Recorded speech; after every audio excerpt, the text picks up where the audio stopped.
Hey, what's up, bootstrappers? This is Ryan Nickel coming at you with another coaching tip and a little bit of a cold. So we went camping as a family last week to Santa Cruz, camping on the beach. It's something we've been doing for the last 5 or 6 years, and always been fun to do. But this year was a little bit cold, a little bit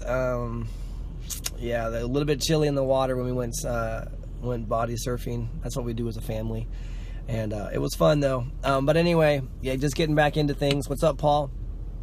And I'm getting back, looking at my messages. I got a lot of messages, a lot of private messages, a lot of text messages, a lot of people that have picked up my my YouTube channel. I don't actively promote that. What's up, Rusty?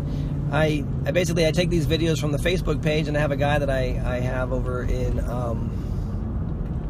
somewhere in Europe. I can't remember exactly his country, but he's a cool guy. He basically will convert him, just take the videos and throw them up on YouTube for me, just as something that we do. So I have a kind of a YouTube following. It's nothing spectacular. In fact, I got one guy. He reached out to me. He emailed me. He's like, "Hey man, I'm your 100th subscriber." I was like, "That's awesome. Give me your email address and I'll send you something." And he never wrote back. So he made it a point to email me and text me that he was my 100th subscriber, and that was the end of it. But anyway, there were a lot of messages asking about how do I do a deal when there's just not enough room, when it's a skinny deal. And so I think what I wanted to do here is just come on here and just share this little coaching tip about exactly how we do these skinny deals. So first off, let's define a skinny deal. What is a skinny deal?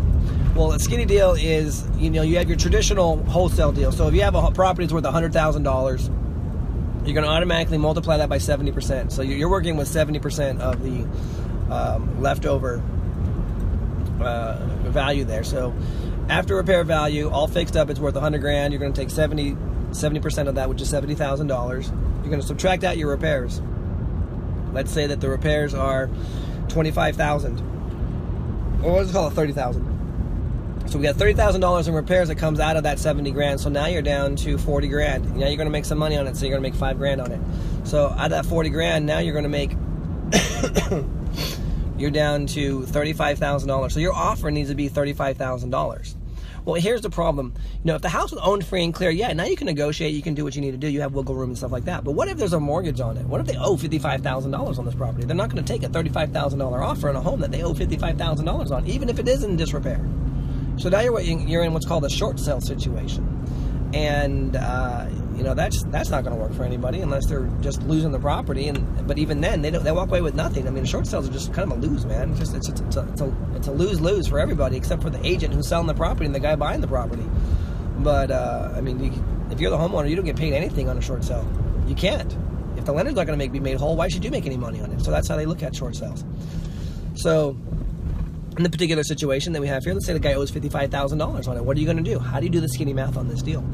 And so that's what a skinny deal is. The skinny deal is like, hey, you know what? We don't have to work with that $70,000 or that 70% and less. We can work from 70% all the way up to 100%. I have properties that I owe 125% on that I've been able to make it work. And because there's things that have to be in place. So one, I need to know how much the mortgage is. That's the first thing I need to figure out. And then I need to know how much the monthly payment is. And then in some cases, if the property is behind, I need to know how much it's going to cost me to bring things forward. Those are the three main numbers that I need to know. Everything else is just, it's gravy. I don't really care about that information. So mortgage payment, monthly payment, how much to bring it current if it's behind on payments.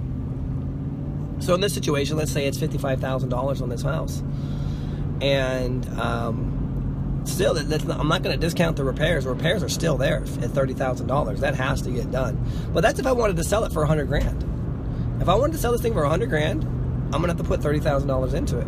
So technically, could I take over this guy's mortgage at $55,000, put $30,000 into it? I'll be into it all in. I'm $85,000. I can then sell it. Real estate commissions and everything else. Still a skinny deal, man. I'm going to be making $5,000 on it. What's up, Joel? And so it still doesn't make sense for me to put money into it to flip it. Money's not there. So for me, a skinny deal is, hey, this is just, it's anything that I'm not going to wholesale out. that I'm going to, and then what I mean by wholesale is that I'm not going to wholesale to someone who's going to put money into it to flip it. So it's not going to go to a flipper. I may make a wholesale fee on it, but 9 times out of 10 I don't do that. I keep it myself as my portfolio. So again, with this example, it's $55,000, and let's say the mortgage payment on it is only $800, and the monthly, but the market can tolerate $1,000. Let's say the market can tolerate $1,000 a month, all fixed up, all nice, but he's at $800. So just call it what it is. Well, let's say there's no major repairs that are needed to the house. Like, it's just like minor stuff that's needed. Like minor, saying like, carpet, update the kitchen, update the bathrooms, things like that. Like the house is completely livable. Like you don't have holes in the roof or something like that. So for me, it's skinny deal. Still, like I said, I'm getting sick here. I'm getting over actually being sick. Is that, hey, what's up, Mildred? Of course, the more I talk, it's always going to make it all even worse. So my offer to this guy is I'd be like, you know what? What do you need? What do you actually need to walk away with? Because you're not selling this house, man. No one's going to buy this house in this condition at that price. And so I usually end up giving the guy anywhere between $2,000 and $3,000, maybe even $4,000, $5,000 max. I would never go more than $5,000 on this particular deal. And more than 5%. Because what's going to happen is I'm going to collect 10% down on whatever I sell it for. So if I get the guy more than 5%, then guess what? I'm only making 5%. Some situations it makes sense, but in this particular situation it doesn't. And so the question I got from one guy is like, hey man, I found this beautiful house. It's a great house. He's talking about beautiful like it's a beautiful deal, because the house is not beautiful. The house is trash. Question was like, hey, how do I found a perfect house that I want to do a seller finance lease to own with somebody on. How do I go about finding private money to pay off this house so that I can then offer them lease to own? I'm like, well, first off, bro, you're going to have to go raise some money on that one. But that's not how I do it. What I do is I take over the mortgage, maybe give the owner a little bit of cash to help them on their way, and then I seller finance the thing to the next owner. So in this particular situation, let's say the owner and I agreed on $2,500. So he owes $55,000, monthly payment's $800, and I pay him I agree to pay him $2,500.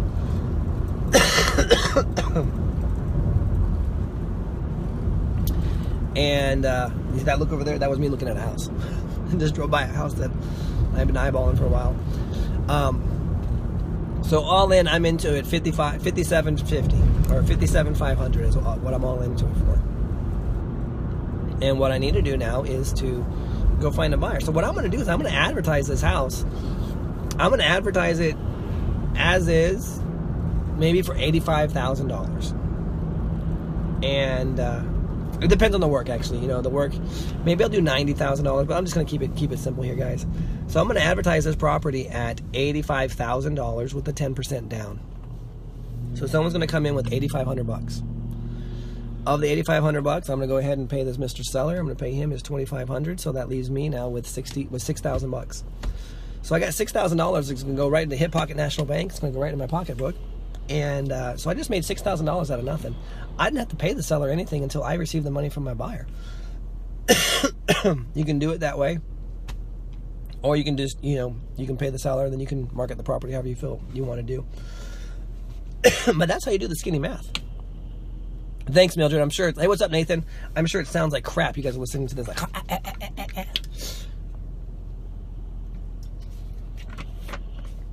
But my whole family has it, so that's what happens when you play in the ocean. It's like 40 degrees outside.